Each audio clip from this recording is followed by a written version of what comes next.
तो स्वागत है आप सभी का क्लास 11th में। और आपको बहुत बहुत कॉन्ग्रेचुलेशंस कि आपने बिना मेहनत के 10th पास की है और कॉमर्स चूज़ की है। देखिए, एक बार पढ़ाने से पहले मैं आप सबके कुछ मिथ्स हैं वो क्लियर कर दूं। जो लोग आपसे कहते हैं कि 11th में नहीं पढ़ा करते, तो ये आपकी सबसे बड़ी गलती है। अगर आप मेरी तरह कोई प्रोफेशनल एग्जाम की तैयारी कर रहे हैं, like CA, CS, CMA and literally, तो मैं बहुत ज़्यादा दिक्कत आने वाली है आगे अगर तुमने अपने बेसिक्स अभी से क्लियर करके नहीं चले। So it is very important to clear your basics and study in 11th। So मेरी कोशिश यही रहेगी कि मैं आपको बिल्कुल मिनिमम लेवल से सिखा के चलूँ, और जैसे इंग्लिश में आपने ABCD पढ़ी थी वैसे ही मैं आपको अकाउंट्स की ABCD पढ़ाऊँ। So let's get started.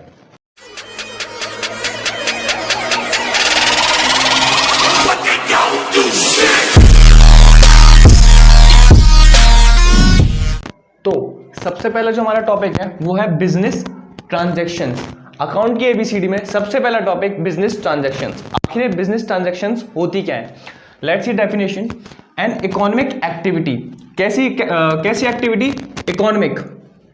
N economic activity that affects the financial position of the business. एक ऐसी इकोनॉमिक एक्टिविटी जो कि एक बिजनेस के फाइनेंशियल पोजीशन को अफेक्ट कर दें, वो क्या होती है? बिजनेस ट्रांजैक्शंस होती हैं। अच्छा, फाइनेंशियल पोजीशन क्या होता है? फाइनेंशियल पोजीशन से तात्पर्य है उसके प्रॉफिट एंड लॉस। ठीक, बिजनेस के पास कितनी एसेट्स हैं, कितनी लायबिलिटीज हैं, कैसा प्रॉफिट है, लॉस है, कैपिटल कितनी है, और इन शॉर्ट अगर आपको बताऊं तो बिजनेस आगे तक चल पाएगा या नहीं चल पाएगा, वो सब क्या होती है? उसकी फाइनेंशियल पोजीशन। Financial position. अच्छा, इसमें एक बहुत प्यारी सी चीज ऐड करी है, and can be measured in terms of money. ऐसी सारी, देखो, इकोनॉमिक एक्टिविटी तो होनी चाहिए, बट ऐसी इकोनॉमिक एक्टिविटी होनी चाहिए जिसको आप मनी में मेजर कर सको। क्या? जिसको आप मनी में मेजर कर सको। Can be measured in the money. ऐसी एक्टिविटीज जिनको आप मनी में मेजर नहीं कर सकते उसको आप बिजनेस ट्रांजैक्शन की डेफिनेशन में नहीं डाल सकते। डेफिनेशन के हिसाब से ऐसे जितने भी ट्रांजैक्शंस, क्या? ऐसे जितने भी ट्रांजैक्शंस जिनको आप मनी में मेजर कर सकते हो और वो बिजनेस के फाइनेंशियल पोजीशन को अफेक्ट करें, वो सब क्या कहलाएंगी? Business transactions. For example, purchase of goods for use in business. देखो, परचेज ऑफ गुड्स ये इकोनॉमिक एक्टिविटी है। इकोनॉमिक एक्टिविटी कैसे? वैसे इकोनॉमिक एक्टिविटी आपने इकोनॉमिक और बिजनेस स्टडीज में पढ़ी होंगी, बट फिर भी आपको एक आइडिया दे देता हूं मैं। इकोनॉमिक एक्टिविटी वो सारी एक्टिविटीज होती हैं जो कि किसी भी बंदे की लाइवलीहुड चलाने के काम आए। मतलब ऐसे सारे काम जो कि एक आदमी या औरत अपना जीवनी, मतलब एक सैलरी के लिए, पैसे के लिए करते हैं, वो सारी इकोनॉमिक एक्टिविटी के अंदर कंसिडर की जाती हैं। तो आप परचेज ऑफ गुड आपने किया है, किसके लिए किया है? उसे बेचने के लिए आगे। ठीक है, तो आपने अपना पैसा कमाने के लिए किया है, ये पैसा कमाने के मोटिव से किया है, इसलिए ये क्या है? एक इकोनॉमिक एक्टिविटी। अच्छा देखो, इकोनॉमिक एक्टिविटी से आपके फाइनेंशियल पोजीशन चेंज हो सकते हैं। कैसे? जब आपने गुड्स परचेज किए, क्या हुआ होगा? आपने जब गुड्स परचेज किया तो आपके पास गुड्स बढ़ गए होंगे। गुड्स बढ़ गए होंगे, नहीं, गुड्स ज्यादा आ गए, यानी आपकी बिजनेस के पास ज्यादा गुड्स हैं, तो फाइनेंशियल पोजीशन ऐसे चेंज हो गई। दूसरा, आप गुड्स को मनी में मेजर कर सकते हो। कर सकता हूं मैं 1 किलो चीनी लेके आया, कितने की लेके आया? 38 रुपए की, तो मैंने उसे मनी में मेजर कर लिया। ठीक है, तो इसका सबसे बेस्ट एग्जांपल है purchase of goods for use in business. अच्छा, दूसरा, बिजनेस ट्रांजैक्शंस 2 पार्ट में डिवाइडेड किए गए हैं। सबसे पहला कैश और दूसरा क्रेडिट। देखो, कैश और क्रेडिट में फर्क क्या होता है? ऐसी बिजनेस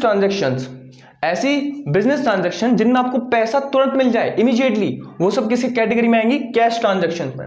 और ऐसी बिजनेस ट्रांजैक्शन जहां पे आपको पैसा बाद में मिलेगा, मतलब सामने वाले ने प्रॉमिस कर दिया कि तेरे को पैसा दे दूंगा, वो सब क्या होंगी? Credit transactions. अगर मैं इनको लिखना चाहूं तो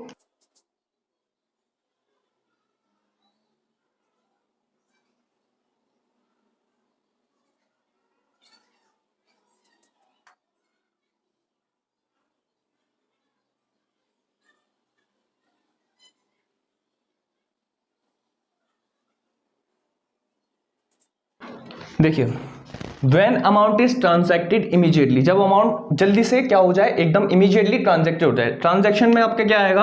पे हो जाए, पेड और रिसीव्ड। या तो आपने पे कर दिया या आपने रिसीव कर लिया। दूसरा, क्रेडिट में क्या? when amount is promise to pay in future, जब अमाउंट को आप प्रॉमिस कर दो कि हम आने वाले टाइम में दे देंगे, वो किसमें, वो कौन सी ट्रांजैक्शन होती है? Credit transactions. क्रेडिट ट्रांजैक्शन को आप एक नाम से और बहुत जानते हैं, जो आपके दोस्त आपसे बहुत लेते हैं, उधार। तो होप सो आपको ये पहला समझ में आ गया हो। बढ़ते हैं नेक्स्ट पॉइंट की तरफ। अब देखिए, हमने देखा था कि बिजनेस ट्रांजैक्शंस जो है वो किसी भी बिजनेस की फाइनेंशियल पोजीशंस को बताती हैं। अब फाइनेंशियल पोजीशंस को बताती कैसे है, क्या तरीका है, तो वो बताई जाती है अकाउंट्स के थ्रू। अब अकाउंट्स क्या भला है, तो इसको पढ़ते हैं। It refers to a summarized record of relevant transactions under a particular head of accounts. ये क्या है, ये जो रिकॉर्ड्स आपने जितने भी बिजनेस ट्रांजैक्शंस को रिकॉर्ड किया है उनको समराइज करके, क्या समराइज करना है, किसके अंदर, पर्टिकुलर हेड ऑफ अकाउंट्स के अंदर। पर्टिकुलर हेड ऑफ अकाउंट्स मतलब देखो, सपोज करो आपने जो गुड्स परचेज किए थे वो किए थे चुन्नू भाई साहब से। किससे? चुन्नू। यानी कि आप जितनी भी ट्रांजैक्शंस, याद करो, जितनी भी ट्रांजैक्शंस चुन्नू से रिलेटेड होंगी, किससे? चुन्नू से रिलेटेड, आप उसको एक चुन्नू के हेड में डाल दोगे। चुन्नू मतलब यहां ऊपर चुन्नू लिखा और नीचे उसकी ट्रांजैक्शन को लिखते चले गए। अब हर अकाउंट्स की दो साइड्स होती हैं, हर अकाउंट्स की दो साइड्स होती हैं। सबसे पहली राइट साइड और लेफ्ट साइड, मजाक कर रहा था, क्रेडिट साइड और डेबिट साइड। देखो अकाउंट की जो, देखो हम जो अकाउंट्स बनाते हैं वो टी शेप्ड अकाउंट्स बनाते हैं, कुछ ऐसे करके। तो अकाउंट्स की जो राइट साइड होगी उसको हम बोलते हैं क्रेडिट साइड, अकाउंट्स की जो लेफ्ट साइड होगी उसको हम बोलते हैं डेबिट साइड। अब बढ़ते हैं अपने नेक्स्ट पॉइंट की तरफ। अब बात करते हैं हम कैपिटल की। What is capital? देखो सबसे पहले तो कैपिटल को दो नाम से और जाना जाता है। एक तो इसको ओनर्स इक्विटी भी कहा जाता है और दूसरा इसको नेट वर्थ भी कहा जाता है।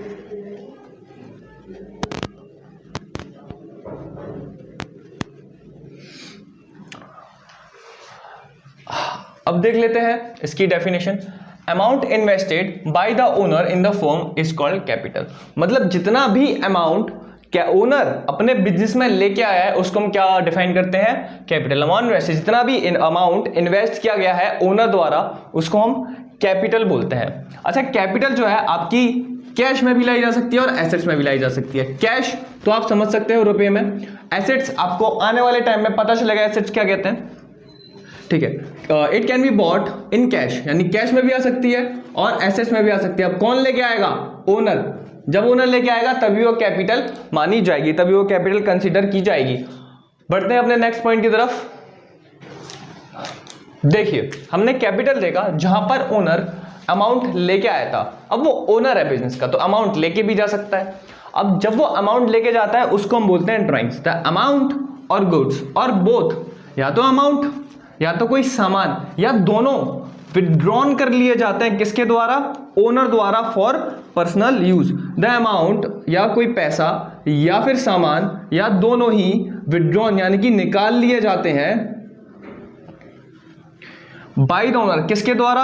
ओनर द्वारा, फॉर पर्सनल यूज। यानी कि जब ओनर अपने पर्सनल यूज के लिए बिजनेस में से कुछ लेके जाता है तो हम उसको क्या कंसीडर करते हैं? ड्राइंग। अच्छा, ड्राइंग एक इफेक्ट डालती है कैपिटल के ऊपर, क्योंकि ड्राइंग और कैपिटल दोनों काफी हद तक अपोजिट हैं। तो देखो कैपिटल क्या करेगी, अगर आप कैपिटल बिजनेस में लाओगे तो आपकी पुरानी कैपिटल को वो बढ़ा देगी।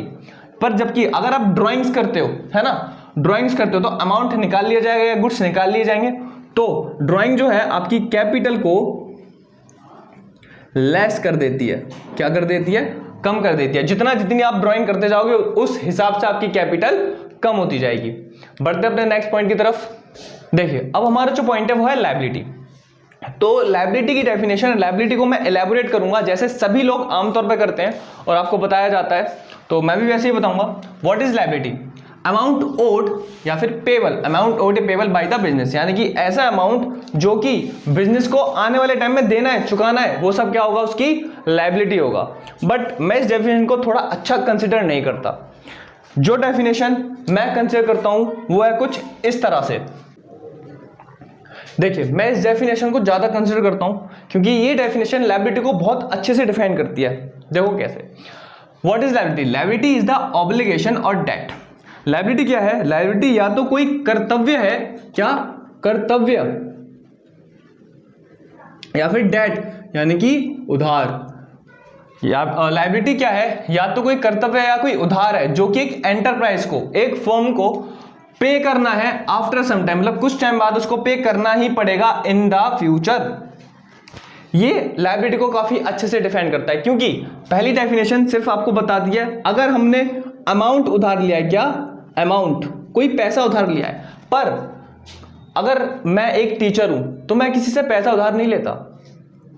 मैं क्या करता हूं, अगर मैं किसी से फीस लेता भी हूं तो मुझे जो मेरी सर्विस है, मेरी सर्विस किसकी, पढ़ाने की, वो उधार रह जाती है, वो मुझे चुकानी पड़ती है अगर किसी से मैं एडवांस फीस लेता हूं तो। यानी कि इसमें ऑब्लिगेशंस, कार्य भी कवर होते हैं। ये आपकी लायबिलिटी होती है। अब लायबिलिटी को आगे दो पार्ट में डिवाइड किया गया है, फटाफट से देखते हैं।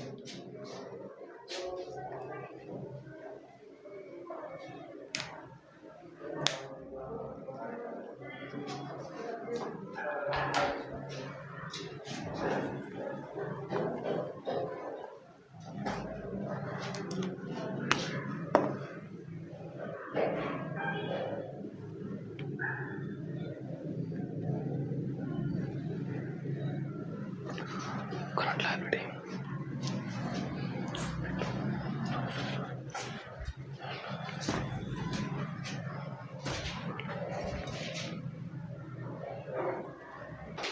अब देखिए लायबिलिटी को फर्दर दो पार्ट्स में डिवाइड कर दिया गया है। सबसे पहला इंटरनल लायबिलिटी और दूसरा एक्सटर्नल लायबिलिटी।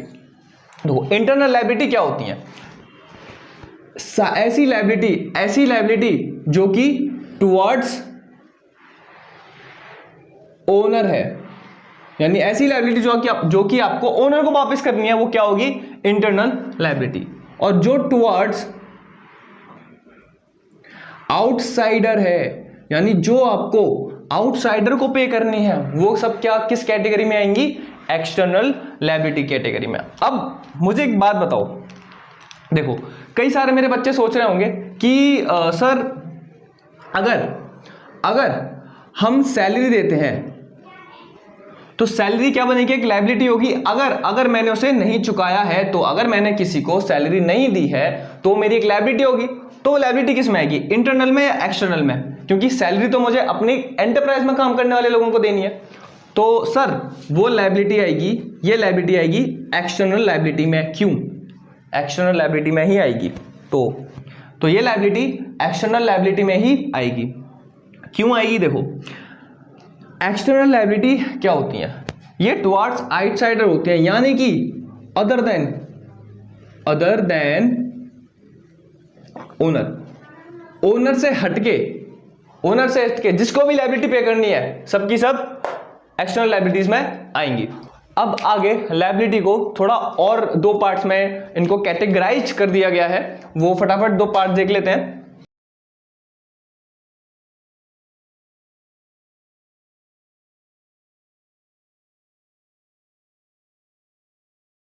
देखिए अब जो लायबिलिटी है उसको कैटेगराइज किया गया है करंट और नॉन करंट लायबिलिटीज में। मैं पूरा लिख देता हूं, current liabilities and non current liabilities. देखिए ऐसी लायबिलिटीज जो कि आपको विद इन अ ईयर, यानी एक साल के अंदर चुका देनी है, वो क्या होंगी, सारी करंट लायबिलिटीज। यानी कि ऐसी सारी लायबिलिटीज जो कि आप विद इन अ ईयर, एक साल के अंदर वापसी कर देंगे, वो सारी किस कैटेगरी में आएंगी, करंट लायबिलिटीज के अंदर। और ऐसी लायबिलिटीज जिनको आप सालों साल तक वापस नहीं करने वाले, रख के बैठे हुए हो, वो सब क्या होंगी, non current liabilities, more than 1 year.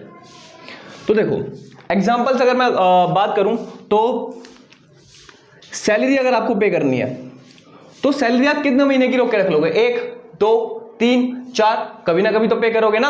और आपको ज्यादा से ज्यादा एक साल के अंदर सैलरी पे आप कर दोगे, तो ये किस में आएंगी, करंट लायबिलिटी में आएंगी। यानी ऐसी चीजें जो कि आप एक साल के अंदर पे कर दो। आपको किसी को उधार चुकाना है तो आप क्या करोगे, एक साल के अंदर पे कर दोगे ना, या 2-3 साल तक उसके लटका के रखोगे, नहीं, आप उसको 1-2 साल के अंदर वापसी कर दोगे। तो ये सब किस में आते हैं, अगर आपने शॉर्ट टर्म डेट लिया हुआ है, यानी छोटे टाइम के लिए डेट दिया हुआ है, तो आप उसको क्या करोगे, उधार चुका दोगे। दूसरी बात आती है क्रेडिटर्स।